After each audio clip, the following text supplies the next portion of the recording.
Alternadamente, a cada 2 anos, os Jogos de Inverno e de Verão apresentam os melhores atletas do mundo, competindo em esportes famosos como atletismo, basquete, ginástica e salto triplo. Os atletas vêm de várias nações, formando uma grande festa esportiva com toda a sua diversidade. Todos os atletas que estão lá fazem juramento olímpico, prometendo cumprir os mais altos ideais dos esportistas. E também, todos colocam em jogo os seus anos de treinamento para o teste mais importante em uma competição acirrada. Para ser um cristão, não é necessário adquirir certas habilidades ou disciplinas, como mergulho ou como defender uma bola. É um modo de vida, um relacionamento vital com Deus Todo-Poderoso.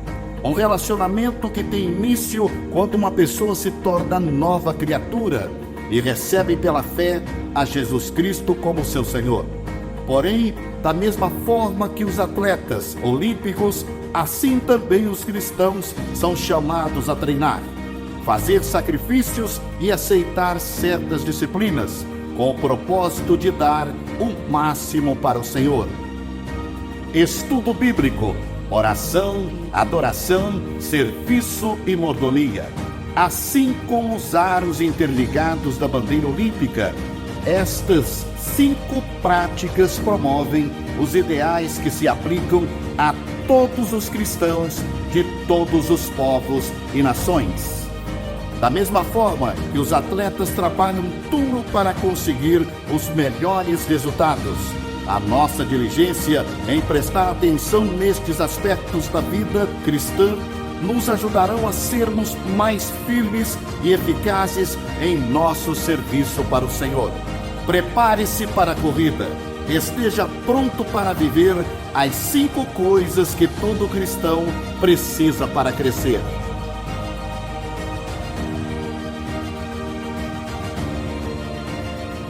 Amém?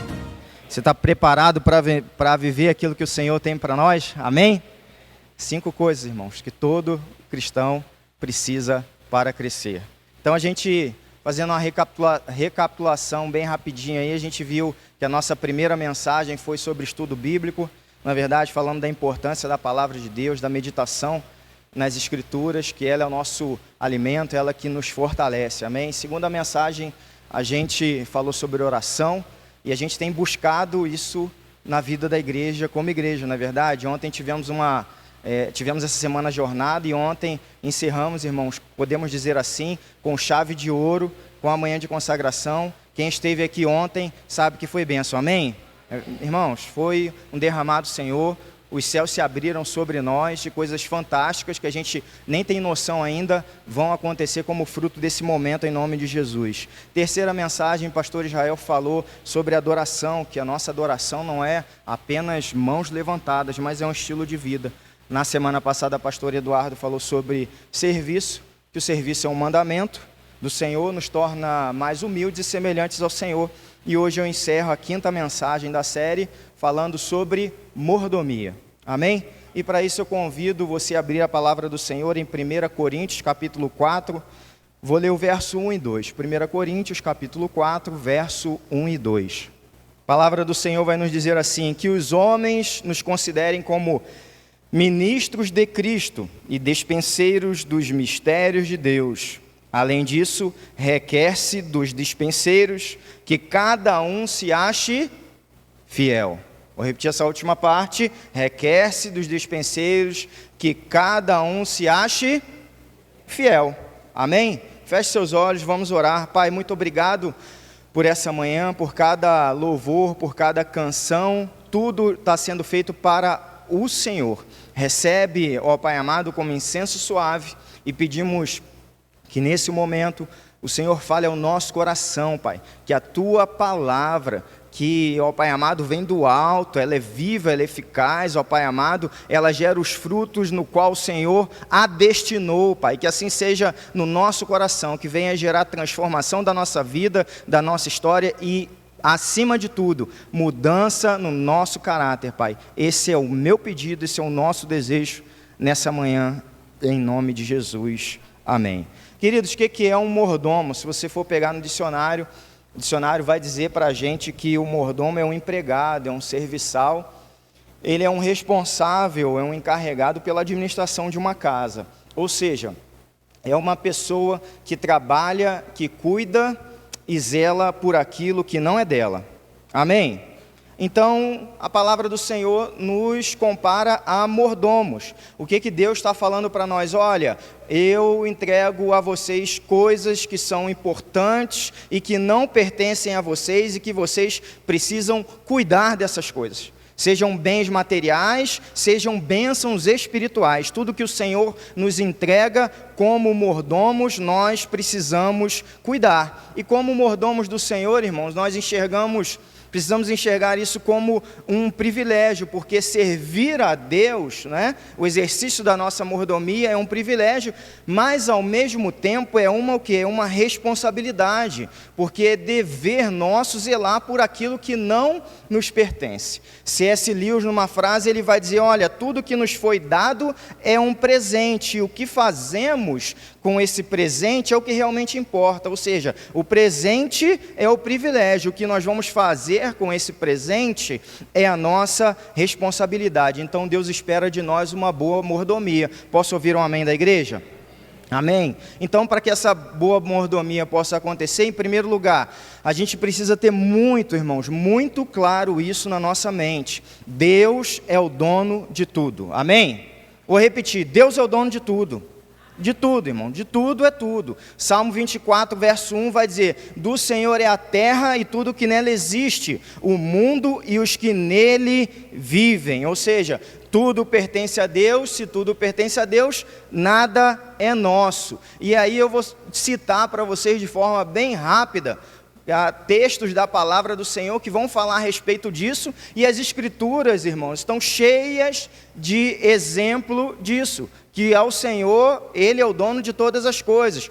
Êxodo 19:5 vai dizer, porque minha é toda a terra. Deuteronômio 10:14 vai dizer, ao Senhor o seu Deus pertencem os céus e até os mais altos céus, a terra e tudo que nela existe. Jó 41:11, o Senhor vai dizer, tudo que há debaixo dos céus me pertence. 1 Coríntios 6:19 é um versículo que a gente conhece muito bem. Acaso não sabem que o corpo de vocês é santuário do Espírito Santo que habita em vocês e que lhes foi dado por Deus e que vocês não são de si mesmos? Ou seja, nem o seu corpo, nem a sua própria vida lhe pertence. Em 1 Timóteo 6, verso 7, Paulo vai dizer, pois nada trouxemos para esse mundo e dele nada podemos levar. O Salmo 127, verso 3 vai dizer que os filhos são herança do Senhor, os filhos são do Senhor. E para concluir esse rol de textos, Ageu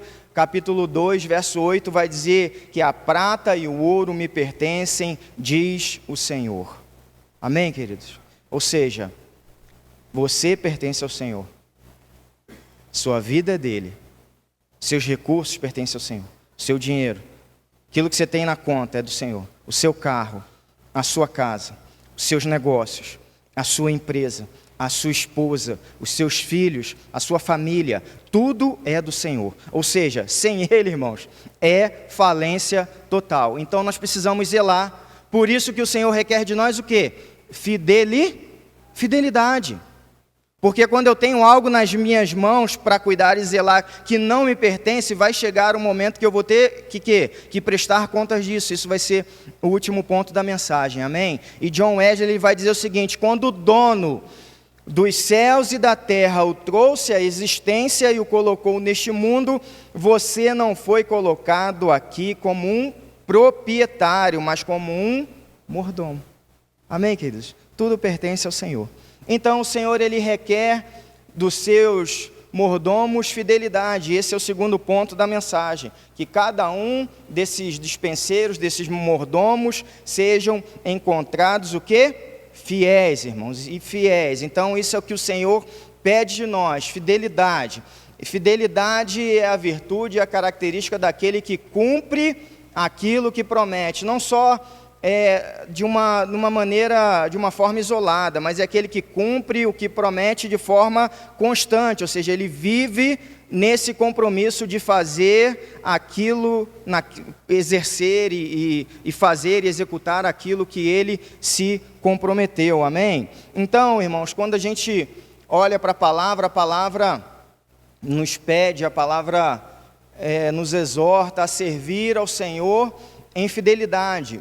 E isso é um chamado geral para todo crente. Só que na nossa vida, em especial, para a gente analisá-la de uma melhor forma, a gente precisa atentar para um outro nível de fidelidade. E é sobre isso que eu quero falar nesse ponto. A gente precisa entender que Deus, Ele pede de nós um nível pessoal de fidelidade. Eu poderia dizer que um nível personalizado, amém? Sabe por quê? Porque a Bíblia fala que nós somos chamados, dentro do mesmo reino, nós somos chamados a fazer coisas diferentes.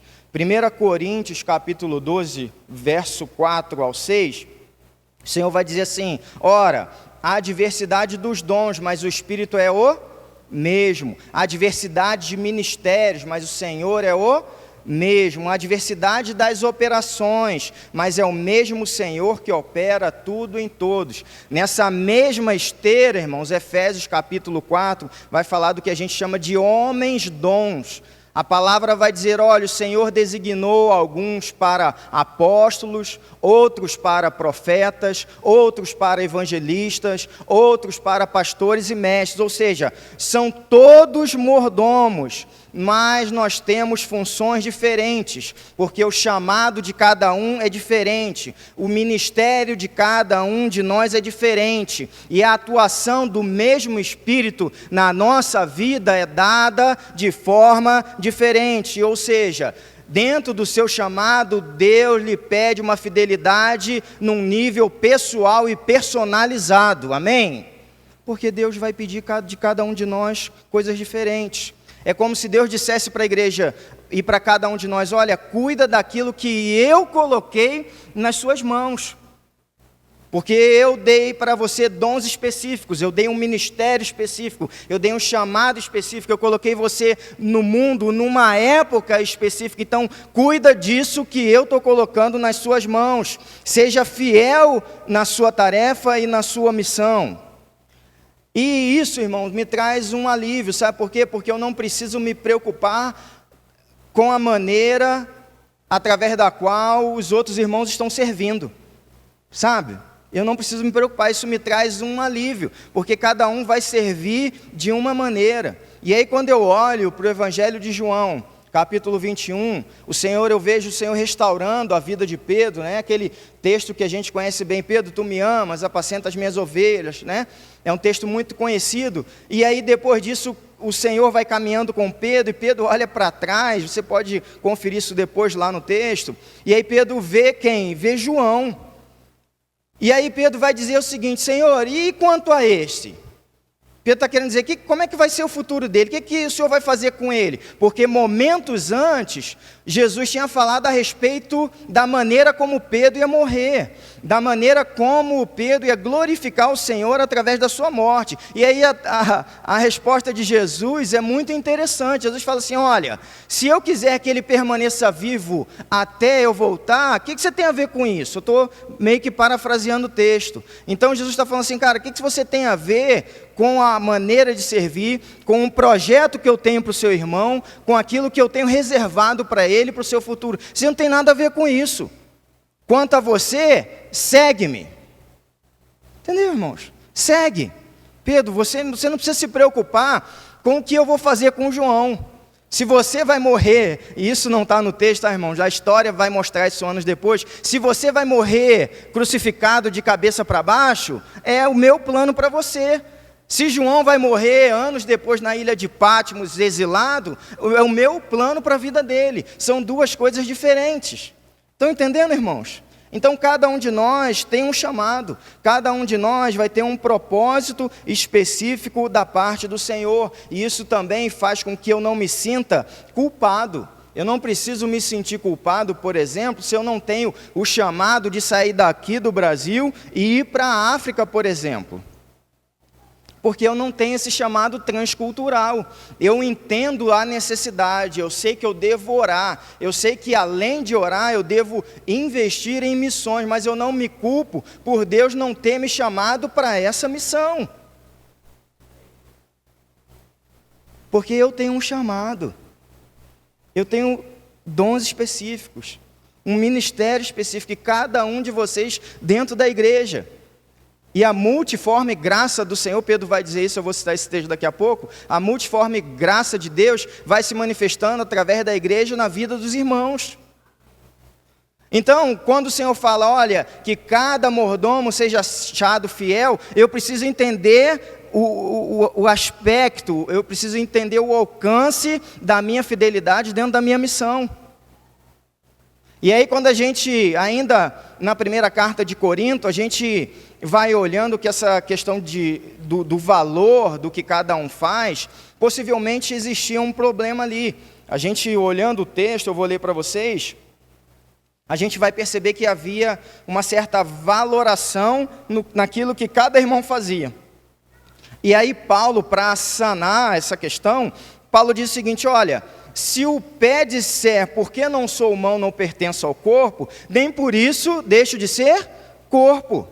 E ele continua, se o ouvido disser, porque não sou olho, não pertenço ao corpo, nem por isso deixo de fazer parte do corpo. Ou seja, irmãos, todos os membros são importantes para o corpo.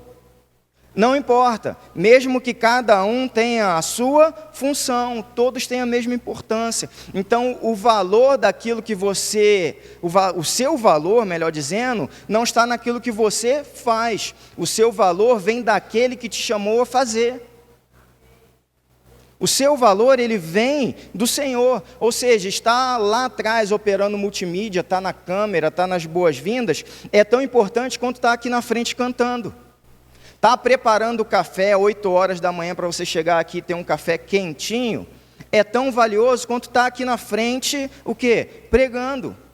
Um pastor que está à frente de uma igreja, de um ministério com 50 ovelhas, esse ministério é tão importante e tão valioso para o Senhor, pode não ser para os homens, quanto é um ministério e a vida de um pastor que toma conta de uma igreja de 5.000 pessoas.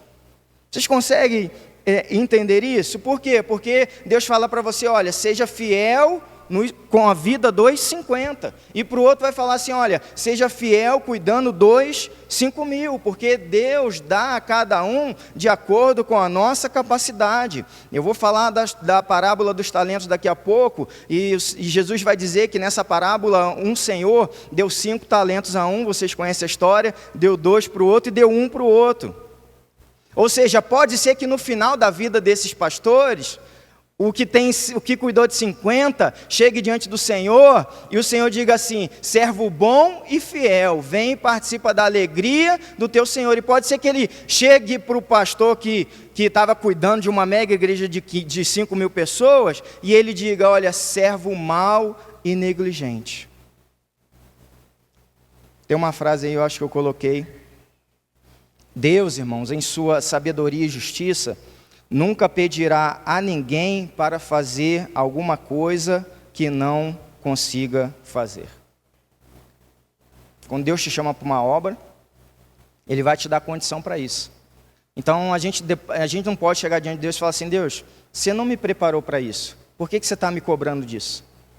Não, Ele vai te dar a condição, Ele vai te dar a habilidade, Ele vai te dar o chamado, Ele vai colocar pessoas ao seu redor para te ajudar, e vai dizer, olha, cumpre a missão e seja fiel, porque depois eu vou voltar e a gente vai prestar conta. Então, seja um mordomo fiel do Senhor, peça discernimento ao Senhor para você ser fiel de forma pessoal, naquilo que Deus tem para você hoje. Não se sinta culpado de fazer aquilo de não fazer, melhor dizendo, aquilo que as outras pessoas fazem. Ah, pastor, eu não prego, eu não sei cantar, eu não toco um instrumento. Isso não tem nada a ver para o Senhor. Não tem, então não se sinta culpado por isso, não se sinta menos importante, apenas seja fiel naquilo que Deus te chamou. Spurgeon tem uma frase que ele diz o seguinte, olha, se Deus, acontecesse isso, se Deus enviasse 2 anjos do céu a terra e dissesse a um, olha, vai servir o rei, e dissesse ao outro, olha, vai varrer as ruas de Londres, Spurgeon diz que os dois fariam essas duas missões, os dois estariam muito felizes, porque eles entendem que acima da missão, eles estão felizes porque Deus os enviou a fazer, amém? Glória a Deus. Queridos, 3 áreas da nossa vida que a gente precisa exercer a boa mordomia. Primeiro é o tempo. Tem muita coisa que a gente gasta e que a gente consegue recuperar. Dinheiro é uma delas. A gente consegue recuperar dinheiro quando a gente perde. Não é bom, mas a gente consegue. Agora, o tempo, irmãos, é algo valioso, porque para a gente o tempo ele é irrecuperável. Então, não gaste à toa o seu tempo. Tá? E para você ter uma boa mordomia do tempo, você precisa o quê? Ter prioridade. E a prioridade 001 é Deus. Viver sem tempo, tem uma frase que diz, né? Viver sem tempo para Deus é viver perdendo tempo. E essa frase, ela é verdadeira. Então, se dedique ao Senhor. Separe tempo todos os dias, irmãos. Todos os dias se dedique ao Senhor. Faça devocional. Fala, Senhor, o que o Senhor está querendo dizer com isso? Senhor, eu quero conhecer mais da Tua palavra. Senhor, eu quero estar aos Seus pés em oração. Senhor, eu quero Te buscar. Eu quero fazer aquilo que o profeta me recomenda fazer. Conheça e prossiga em conhecer ao Senhor. Prioridade 02, a gente precisa ter tempo para a família, irmãos. Tempo com a nossa esposa, tempo com os nossos filhos. Hoje o que a gente vê é que é muita gente se matando para trabalhar, e a desculpa é, quero dar algo melhor para a minha família, e aí trabalha, até conquista, sim, Deus abençoa, porque, né, pessoa, 2 turnos de trabalho, 3 turnos de trabalho, e a pessoa vai e enriquece, mas daqui a pouco a casa está destruída, o casamento não existe mais, os filhos foram embora. Prioridade número 3 para a gente administrar bem o nosso tempo é a igreja. A gente precisa estar conectado a uma comunidade de fé, irmãos. Essa série de mensagens, o que a gente está dizendo é isso. Você precisa estudar a Bíblia, estudar no âmbito da sua casa, e você precisa estudar aqui na IBD, você precisa aprender no pequeno grupo, você precisa aprender através dos sermões. Oração, você precisa orar na sua casa, o seu momento individual e pessoal, mas você também precisa vir para a jornada de oração, você precisa estar orando com o povo de Deus. A adoração, você tem adoração em tudo que você vai fazer, mas você também tem adoração que coletiva, que são os nossos cultos de celebração a cada domingo. Serviço, você serve os seus filhos, a sua casa, você serve a empresa onde Deus te colocou, mas você também serve os da fé, você serve os seus irmãos. Então a gente também precisa separar tempo para a nossa comunidade. E cuidado com as distrações. Esse texto que eu coloquei aí, de Efésios capítulo 5, Paulo vai dizer, portanto, tenham cuidado com a maneira como vocês vivem. Não vivam como tolos, mas como sábios, aproveitando bem o tempo, porque os dias são maus. A gente precisa aproveitar o tempo. Porque Paulo está dizendo o seguinte, olha, o sábio, ele aproveita o tempo, o tolo desperdiça o tempo. Então, assim, o tempo que você e eu, vou colocar todos nós, perdemos em rede social, vai mostrar o nível da nossa tolice, tá, irmão? Você não fica chateado comigo, quem está dizendo isso é a palavra do Senhor, não sou eu, tá? Você fica chateado com Jesus. Então é isso, tá? O tempo que a gente perde com coisa que é inútil, vai mostrar a nossa infantilidade e a nossa imaturidade. A gente já trabalha tanto, irmãos, a gente tem tanta tarefa, a gente tem que cuidar da nossa casa, a gente tem que cuidar dos filhos, tem o trabalho fora, a gente tem tanta coisa para fazer, o pouco tempo que a gente tem, a gente vai e mergulha, né, nas nossas maratonas pessoais no Netflix, não é? E a gente poderia estar buscando o Senhor. E a gente vai perdendo tempo, desperdiçando a nossa vida com tudo aquilo que não vai refletir, irmãos, no eterno. Não vai trazer recompensa eterna. Não vai glorificar a Deus, não vai abençoar pessoas, sabe? Não vai restaurar vidas, não vai trazer pessoas para junto do Senhor. Então é inútil, irmãos, sabe? É inútil. Então a gente precisa pensar e olhar para as 24 horas que o Senhor nos deu e pensar assim, cara, o que eu estou fazendo da minha vida? Em que eu estou gastando o meu tempo? Será que eu estou aproveitando o meu tempo para honrar o Senhor? A gente precisa pensar nessas coisas. Segundo, a gente precisa entender que a gente também é mordomo dos dons. Paulo, aconselhando Timóteo, disse: não seja negligente para com o dom que você recebeu. Qual o dom que você recebeu? Ou melhor dizendo, quais foram os dons que você recebeu? Pergunto, você está desenvolvendo? Você está expandindo o dom? Está multiplicando? Está fazendo o dom crescer? Ou você está negligenciando? Irmãos, na nossa igreja, e em tantos lugares também, eu vejo tanta gente com habilidade, sabe? Inteligente. Irmão, eu sou um cara burro. Mas eu converso com a gente assim, cara, como tem gente que é inteligente, eu fico olhando assim, cara, eu fico admirado assim, glória a Deus, cara, que maravilha, sabe? E aí o cara tem um projeto, que é um negócio assim, que o cara, sabe, abre no computador e não sei o que, não, eu vou fazer assim na minha empresa, sabe? Tem aquele plano estratégico, o cara é cheio das habilidades, fala 5 idiomas, eu falo mal português, irmãos. Aí eu fico olhando assim, eu falo assim, cara, é cheio de tudo, mas tudo que ele faz, toda a sua energia e todo o seu foco é sempre voltado para a sua vida pessoal. É só para si. Para mim, eu vou fazer, eu vou conquistar. E aí o mestrado, é o doutorado, é o pós-doutorado, é o top das galáxias. Lá o cara tem um monte de título. No reino ele não move uma palha, cara.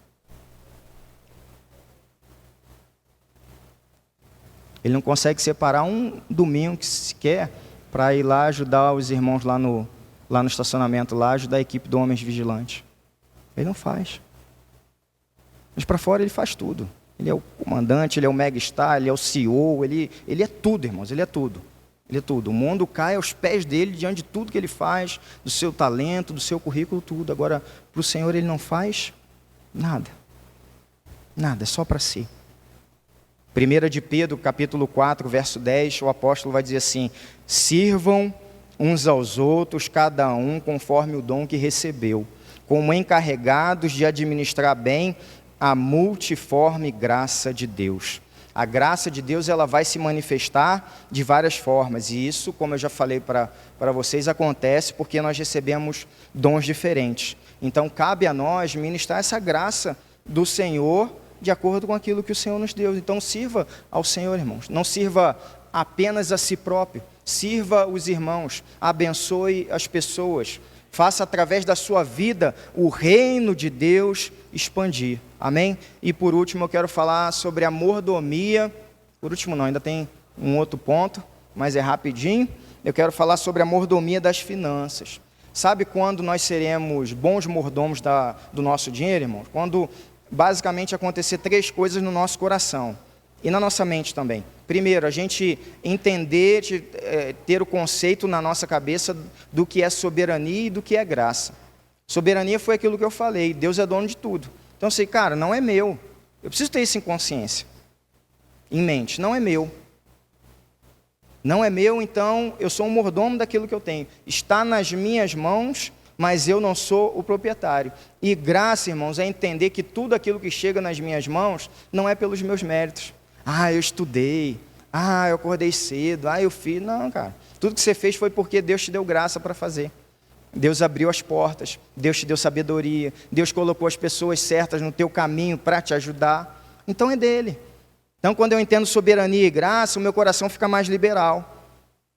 Quando eu também tenho uma vida grata, irmãos, eu também consigo dizimar e ofertar com generosidade. Sabe por quê? Porque eu olho para trás e vejo tudo que Deus fez na minha vida. Falo assim, cara, de onde Deus me tirou? Olha como Deus me abençoou. Olha o que Deus tem feito com a minha casa. Olha o que Deus tem feito com a minha família. Olha como Deus está me prosperando. Eu sou grato ao Senhor. E essa gratidão precisa se desdobrar em bênção na vida das pessoas. Irmãos, coloca uma coisa no seu coração. A gratidão, ela cura o egoísmo. Quando eu sou grato, eu enxergo aquilo que Deus fez por mim e quero também reproduzir isso na vida de outras pessoas. E terceiro ponto, quando eu tenho fé na provisão de Deus, também o meu coração se torna mais liberal. Quando eu tenho escassez, irmão, quando eu olho para a minha vida e que eu falo assim, cara, penso assim, a gente não demonstra isso para as pessoas, pensam assim, cara, será que Deus vai de fato prover? Será que vai chegar o recurso que eu estou precisando? Será que a conta que eu tenho para pagar, eu vou ter o dinheiro? Quando a minha mente é de escassez, quando eu não acredito na provisão futura do Senhor, eu penso nisso. E aí qual o resultado? Eu acabo retendo mais do que eu deveria. Eu esqueço que o maná que Deus dá é diário, sabe? É para hoje. Para amanhã ele apodrece.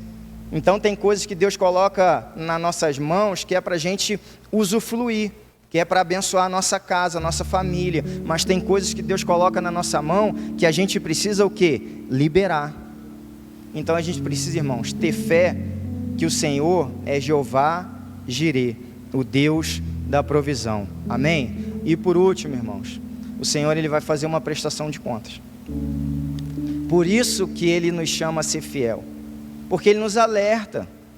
Então assim, a gente não entra no jogo enganado. Assim, mas Senhor, eu não sabia, né?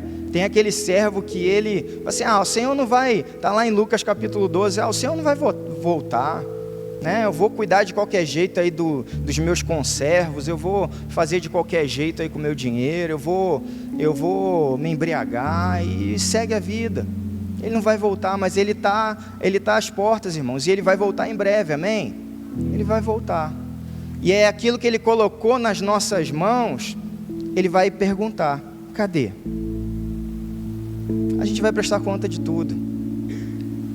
Mateus capítulo 12, Jesus fala assim, olha, no dia do juízo, as pessoas vão prestar conta até de cada palavra inútil que elas falam. Olha o nível, irmãos.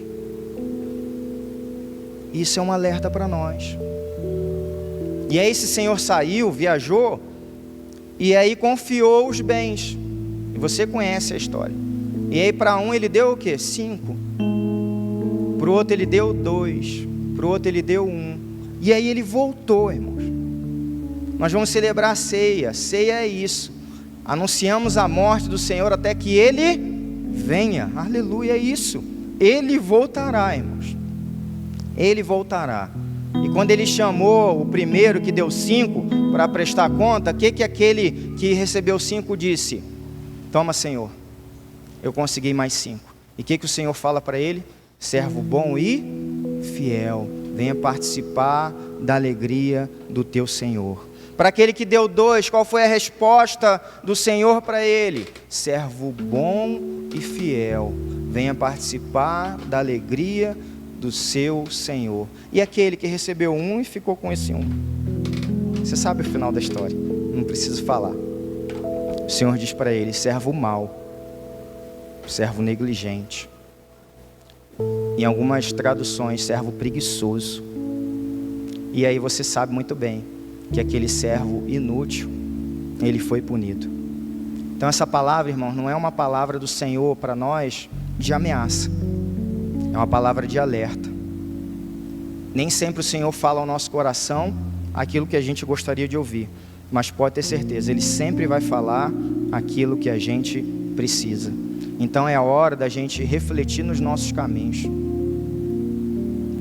e corrigir se for necessário. A gente precisa entender que tudo aquilo que nós temos foi o Senhor que nos deu. E Ele vai perguntar, naquele grande dia, cadê aquilo que eu te dei? Eu te chamei tão novo. Eu te coloquei dentro de uma classe de EBD, eu te coloquei dentro do ministério infantil tão novo. Você está chegando agora idoso aqui no meu reino. O que você fez? Você aprendeu tanto. Você recebeu tanta palavra. Você foi por tantas vezes ministrado pelos seus líderes, pelo seu pastor. O que você fez? E a gente precisa abrir os nossos olhos para essa realidade. Amém, queridos?